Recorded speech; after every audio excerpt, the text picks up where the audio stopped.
Delighted to be here to finish the work on HB 123. This is a really happy day. We don't often get opportunity to do something this exciting and this happy for individuals who go through our foster care system. And I'm going to turn the podium over to Representative Krista Griffith and other legislators who were instrumental in getting this piece of legislation passed in the Senate, all that they do for these children. And a privilege for me also to welcome my wife, Tracy, who's here. Yay! Where are she? I left the house this morning without saying goodbye, and so she came here to make sure that I'm on my way to D.C. later today. Representative Griffith. Good morning. And thank you, Governor Carney, for making this important bill a priority for you. And thank you to Senator Tizzy Lockman for partnering with me and making sure that HB 123 was approved this year by the General Assembly. Senator Lockman can't be with us today, but I know she's excited, as we all are, to see this bill signed. And thank you to my Majority Leader, Val Longhurst, who helped usher this bill through the General Assembly. It's an honor to have First Lady here with us today. And I also want to say thank you to so many people who, behind the scenes every day, do what they can to make sure that youth in foster care receive the best treatment and best outcomes that they can, including Secretary Manning, Josette Manning, Chief Judge Newell, the Family Court, attorneys and social workers, and CASAs and guardians ad litem, volunteers from organizations like Independent Living for Young Adults, and Caroline Jones of Kind to Kids. Thank you to the leaders of our wonderful post-secondary schools, Del Tech, the University of Delaware, and Delaware State University. Without you, this bill would not be possible. You are turning dreams into realities for many youth in foster care. Thank you especially to Maida Barrios, and Dakia Hunter Mcknight, two phenomenal young women who will speak better than I can about why this legislation is important in just a few minutes. I'd like to take a personal moment and thank Patty Daly-Lewis, who was director of the Family Division of the Department of Justice. 15 years ago, she said to me, Krista, come with me, we're going over to a child dependency and neglect hearing. I want you to work in this field. And I said, what? What is that? But you never, if you know Patty, you know you never say no to Patty. So I said yes, and what it instilled in me was a belief that we need to do everything that we can to make sure all children have the ability to thrive. And I think for all of us, the scariest day, and when you handle cases of child neglect and dependency, the scariest day is often when that child turns 18. Now that should be the happiest day for someone. The independence that he or she is going to be able to achieve, the dreams that they're going to be able to follow, seeing them thrive, be independent, be happy. But it was often the scariest day because for many of us, we weren't able to answer the question that they had for us, which is, what's next? What's next for me? And as much as we have wonderful independent living programs, it still is an obstacle when children who are turning 18 don't have that family support, that emotional support, that financial support to help them become adults. So today, that changes. Today, we're going to see that the scary things that can occur for youth in foster care will hopefully be reduced. Facts bear out that for many, transitioning to adulthood in foster care is so difficult. It's scary for these young adults because they lack the support that individuals have. The results of that can be homelessness, human trafficking, high pregnancy rates, difficulty getting a job, and criminal activity. For those youth in care who defy the statistics and get accepted to college, they then face the difficult decision of how to pay for that school. They have some resources available to them, including the Chafee education and training vouchers, as well as small state-funded scholarship reserved for youth who have experienced foster care. But ultimately, these young adults often have to decide whether their dream is worth taking on large amounts of student loan debt. And once these young adults are on campus, they often struggle with housing and food insecurity when they should be focusing on their studies. Today we change this. Today Governor Carney will be signing HB 123, which will provide a tuition waiver for students aging out of foster care who get accepted to UD, DSU, or Del Tech. Not only that,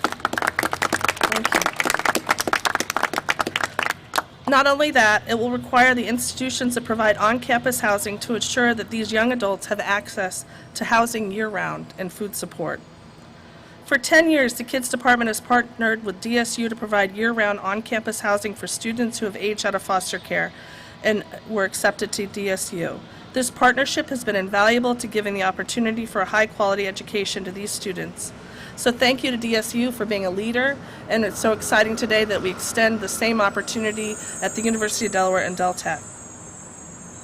So with the signing of this bill today, many young adults in Delaware will be able to do more than just dream, but learn and do. Whether it's engineering at the University of Delaware, business management at the University at Delaware State University, or nursing at Del Tech. Between 10 to 20 youth will be eligible for this program, and we can only hope that that number will grow. It's now my honor to introduce our Majority Leader, Representative Val Longhurst. Thank you. I'm short. Today's a great day. Today, foster children all across Delaware will know that Delaware is going to invest in them and that they are important to us.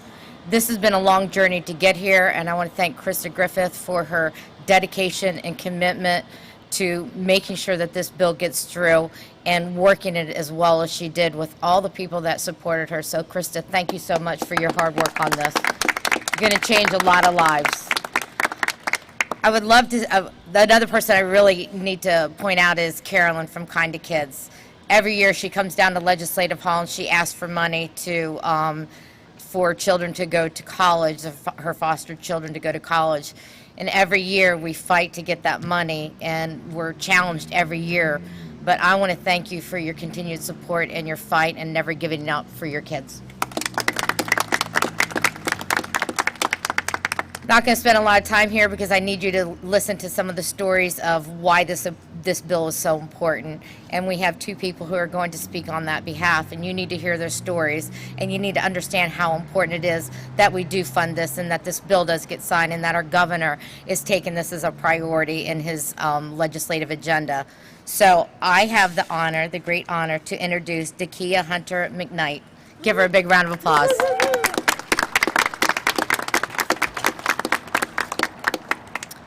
Hello everyone, my name is Dakia Hunter Mcknight, and I'd like to share a few words on HB 123. First, I want to thank Representative Griffith for being the primary sponsor of this bill, and the many other legislators who supported the bill and the reason why we are standing here today. Especially my boss, Senator Lockman. To be honest, I was very nervous about speaking today, but I knew how important it was for me to represent for the many others who have walked in my shoes. I remember sitting in one of my college courses and hearing a quote that stated, "Less than 3% of youth who age out of the foster care system will graduate from college." Initially, I felt relieved because that meant I was part of the 3% and I made it. But then I was also saddened by the injustice that many kids in foster care face. They should not be denied the access to free education or the many possibilities that come with going to college. When you age out of foster care, you're facing so many unknowns, and it can be very scary to go out into the world by yourself. With this bill, students can focus more on education without the added stress of student loans. This bill will drastically improve the lives of kids coming out of foster care because they will have the financial support that they need to go to school. They can focus on things like sports and traveling, doing study abroad, and other things like that instead of having to work multiple jobs, which I had to do, to make it through school. People in foster care often lack financial and emotional support from their parents and relatives. However, I found that support through my professors, and it's the reason why I have my job that I have today. I'm so thankful for the many professors who worked professors, teachers, coaches who worked in my life and really supported me. I think without them, I would not be here today. School has always been my escape from the harsh realities of life, and I'm so glad that we have this bill. I think it will really impact others like me. Thank you so much for your time.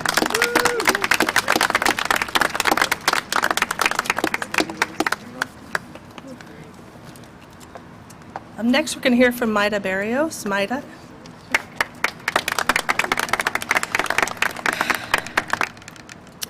I don't even know where to start. I remember a couple years ago when I was president of the Youth Advisory Council, and we were sitting at a meeting just trying to figure out how to make foster care better, because we all know the harsh reality of it. And although it's supposed to be good and it's supposed to be beneficial to children who can't be at home, it's not.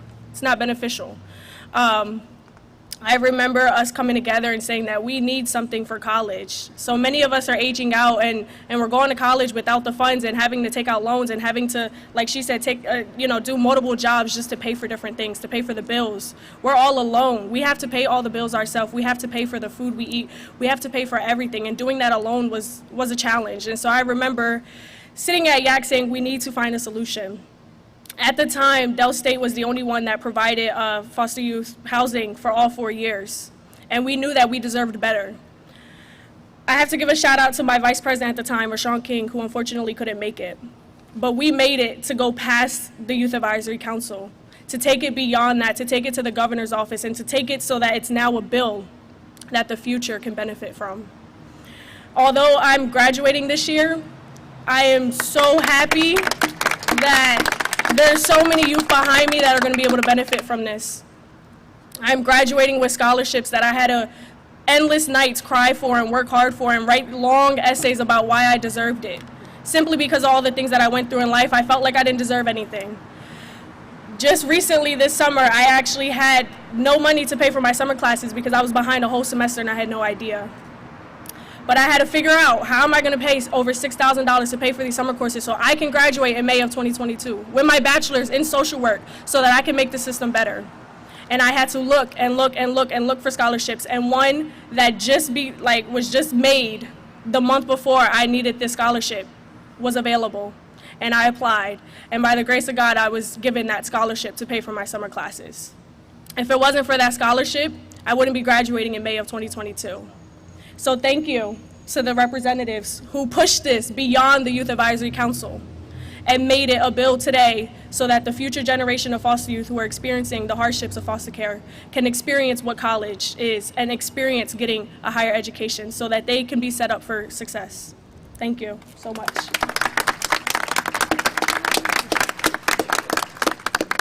Thank you, Maida. And now we'll hear from Trini Parker, who is the director of the Division of Family Services. She and her team work every day on the front line to help youth in foster care. Trini? Thank you. Thank you, Representative Griffith. As just mentioned, I'm the director of the Division of Family Services, so we are the agency that works closely with foster youth. I have some prepared notes, but I'm probably going to divert off of this because you don't want to hear the same thing mentioned over and over again. So I'm actually going to start by saying thank you to the courageous youth who are here with us today. I don't need them to identify themselves, but I just want to give you a shout out. Thank you for being here. Thank you for being a part of this journey with us.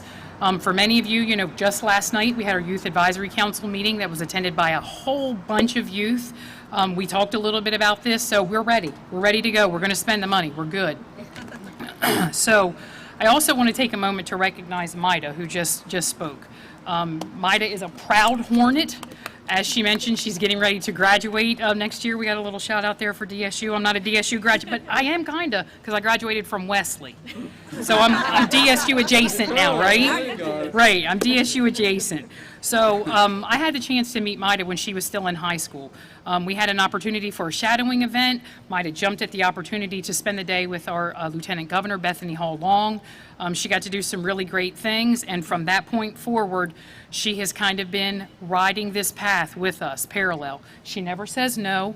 She shows up here, she does videos, she's done a number of them to advocate for the youth who are coming on board and who can benefit from this opportunity. So I just really want to thank Maida for her time in doing that.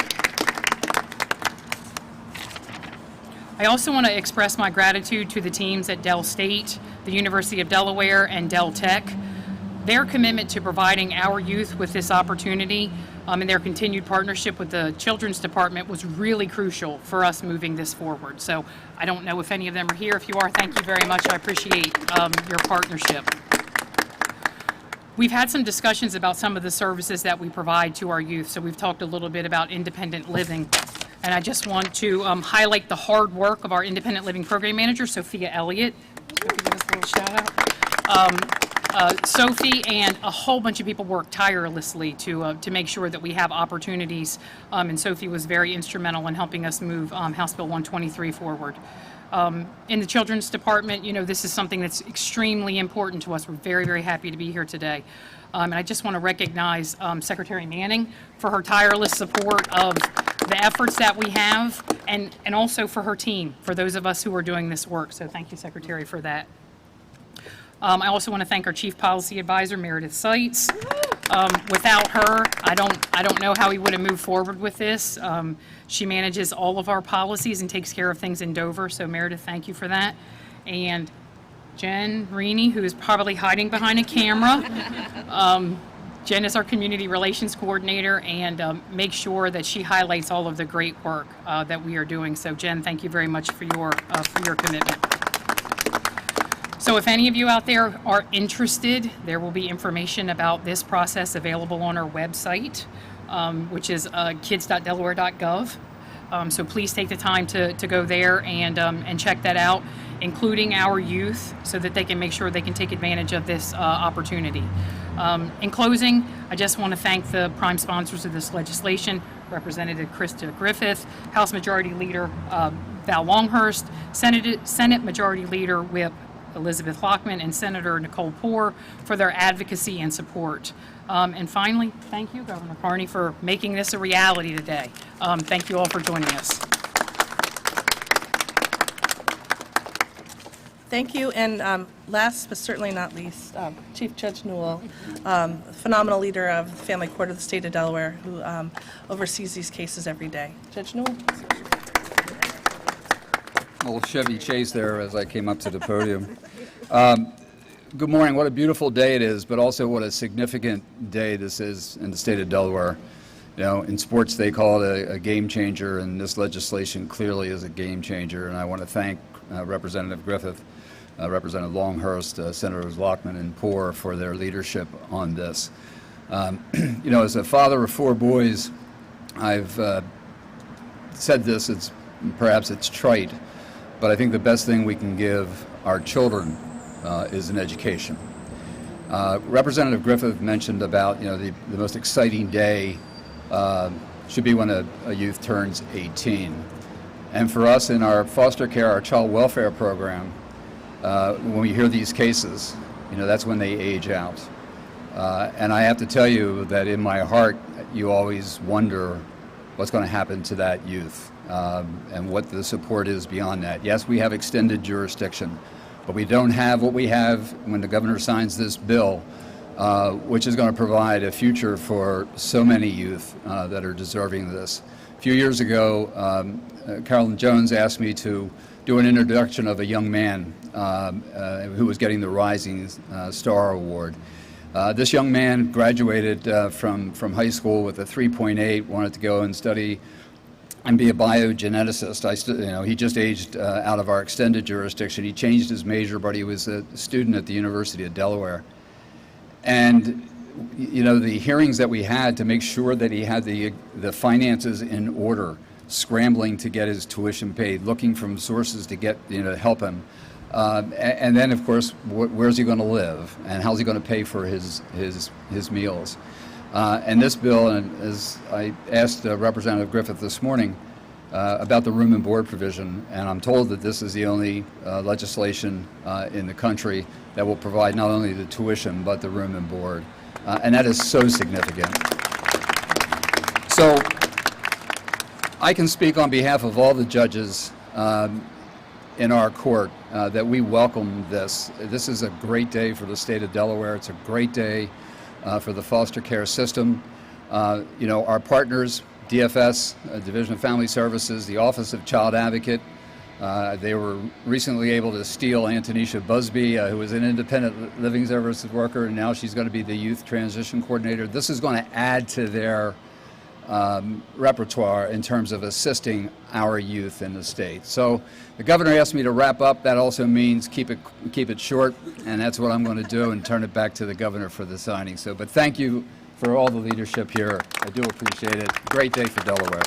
Thank you, Chief Judge Noel. Put your hands together for the Chief Judge, the tremendous work that he and his judges in the court does every day. This is a happy day. It's a sunny day, a warm day, a day to really to celebrate, but it's also a day to thank all the folks who do this work every single day. Secretary Manning has been mentioned. She and her team, where are you, Josette?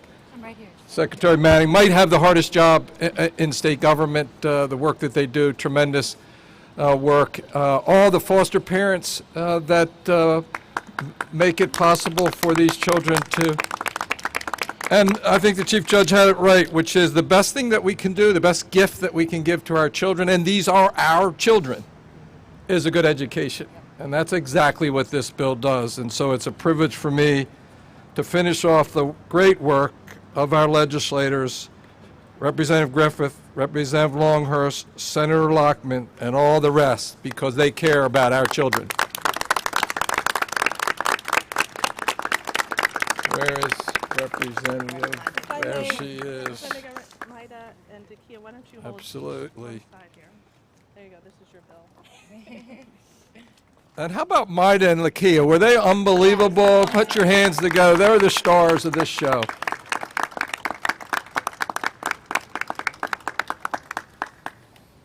All right, back to work.